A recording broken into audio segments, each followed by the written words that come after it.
Score हमारा नहीं बढ़ा। एक होता है कि हम गधों वाली मेहनत करते हैं, और एक होता है कि नहीं यार, हम मेहनत थोड़ा कम भी करें तो चलता है, लेकिन स्मार्ट लेबर होना चाहिए।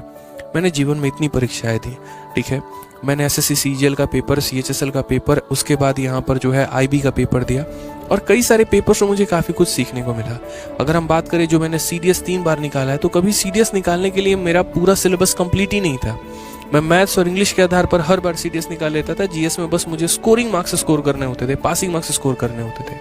लेकिन फिर भी जो एक रणनीति जो रहती थी मेरी, वो ये रहती थी यहाँ पे कि मैं जितना पढ़ूं पहले मैं उसको कंटेक्स्ट कर लूं। यहाँ पे प्रॉब्लम बच्चों की आज के समय क्या होती है, रटना जानते हैं, खाली वीडियो देखेंगे, खाली मास्टर का वीडियो देख लिए, वो मास्टर का वीडियो देख लिए, वो टीचर का वीडियो देख लिए, लेकिन जब बात प्रैक्टिस करने की आती है आप वहां पर चूक जाते हैं। आप प्रैक्टिस नहीं करते हैं, ये आपकी सबसे बड़ी गलती है। बात जब मॉक टेस्ट देने की आती है तो चलो ज़्यादा हाईली मोटिवेट अगर हो गए तो मॉक टेस्ट दे दोगे, लेकिन उसके बाद कभी उसकी बैठ के एनालिसिस नहीं करोगे।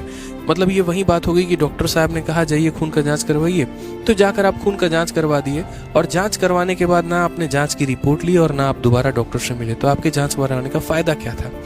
आप जब उसको डॉक्टर को दिखाते, उसके बाद वो रिपोर्ट के अनुसार आपको दवाई देता, और उस हिसाब से अगर आपकी दवाई चलती मेरे भाई, तो आपका ज़्यादा फायदा होता। सेम मॉक टेस्ट भी है, सिर्फ मॉक टेस्ट देना जो है वो सबसे बड़ी कला नहीं होती है, सबसे बड़ी बात नहीं होती है।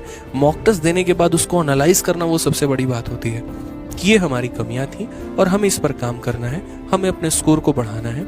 आज मैं 60 या 70 नंबर पे हूँ यहाँ हूँ, ठीक है, और मुझे 60-70 नंबर से लेके 160-170 नंबर तक के सफर को तय करना है, ठीक है। अभी आप लोगों के सामने भी जस्ट अगले नेक्स्ट वीक के अंदर में एक बड़ा पर्सन, जबरदस्त पर्सन का इंटरव्यू आएगा, जो सीजीएल में एमईए के पोस्ट पे सिलेक्टेड हैं, और वो हमारे ऑनलाइन बैच से ही हैं। ऑफलाइन में वो आए थे मिठाई विठाई लेके, और सारे बच्चों से वो मिलकर भी गए, ठीक है। ऑनलाइन में भी मैं उनका इंटरव्यू करूंगा इस सैटरडे संडे, उसके बाद आपको जो है नेक्स्ट वीक तक वीडियो मिल जाएगी। उनसे भी मैंने ये बात जो है, जब वो बता रहे थे बच्चों को, तो उन्होंने की कहा कि सर हमने ज़्यादा कोशिशें जो ज़्यादा प्रैक्टिस की है वो मॉक टेस्ट से की है। अभी आप लोगों का जो है ना मेरे भाई लेवल, वो पता है कहाँ पे है, अभी आप लोग यहाँ पे हैं, ठीक है। जो फ्रेशर बच्चे हैं एकदम, जो तैयारी कर रहे हैं, वो एकदम यहाँ पर है, ठीक है।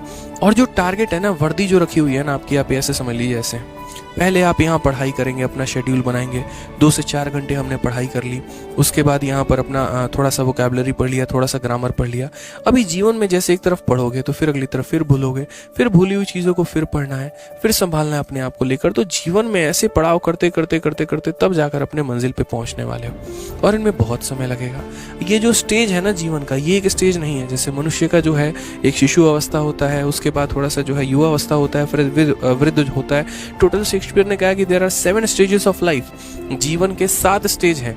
उसी तरीके से तैयारी के भी मेरे भाई 7-8 कई सारे स्टेज होते हैं। ना सिर्फ आपको पढ़ना पड़ता है, बल्कि मेरे भाई पढ़ने के बाद अपनी चीज़ों को रिवाइज करना होता है। फिर उसके बाद जब सिलेबस कंप्लीट हो जाता है तो मॉक टेस्ट आपको देना होता है, फिर मॉक टेस्ट की रिवीजन करनी होती है, अपने आप को उसमें बेहतर करना होता है। प्री क्वालिफाई करने के बाद आपको मेंस का पेपर देना होता है, आपको फिजिकल की तैयारी करनी होती है। तो 100 चीज़ें होती हैं, और यहाँ पर सफल वही व्यक्ति बन पाता है जो अपने आप को एक शेड्यूल में, एक रूटीन में मेरे भाई बांध के चलता है। जब भी हम मॉक टेस्ट कराते हैं तो सिर्फ मेरा फोकस यहाँ पर ये नहीं रहता कि मुझे सवाल आने हैं, करवाने हैं और चला जाना है, बिल्कुल भी नहीं मेरे भाई यहाँ पे, ठीक है। फिर मैं भी वही काम करूंगा कि हमने भी टेस्ट करवा लिया और छोड़ दिया, ऐसा नहीं है।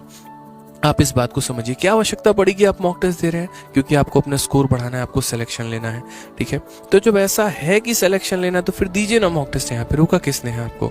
सैटरडे संडे कोई भी बच्चा है जिसका 50% से 60% अगर सिलेबस कंप्लीट हो गया है, तो इतना फिक्स कर लो कि सैटरडे संडे कुछ करेंगे या नहीं करेंगे, लेकिन एक मॉक टेस्ट जरूर देंगे, और उस मॉक टेस्ट का पूरा 100 सवाल हम एनालाइज करेंगे, अपनी गलतियों पर काम करेंगे और अपने स्कोर को बढ़ाएंगे। फिर देखते हैं दुनिया की कौन सी ताकत आपको सिलेक्शन लेने से रोक पाती है। इस बात को समझो मेरे भाई, बहुत दमदार बात बोली है। फोकस करना और इस बात को मानना, फिर आप गारंटी देखता हूं, मैं आपको गारंटी देता हूं इस बात का, आपका स्कोर नहीं बढ़ा तो फिर मेरे से बोलना कि सर आपने ये कहा था और स्कोर हमारा नहीं बढ़ा, ठीक है। सैटरडे संडे कुछ नहीं करना है, सिर्फ मॉक टेस्ट देना और उसका रिवीजन करना है।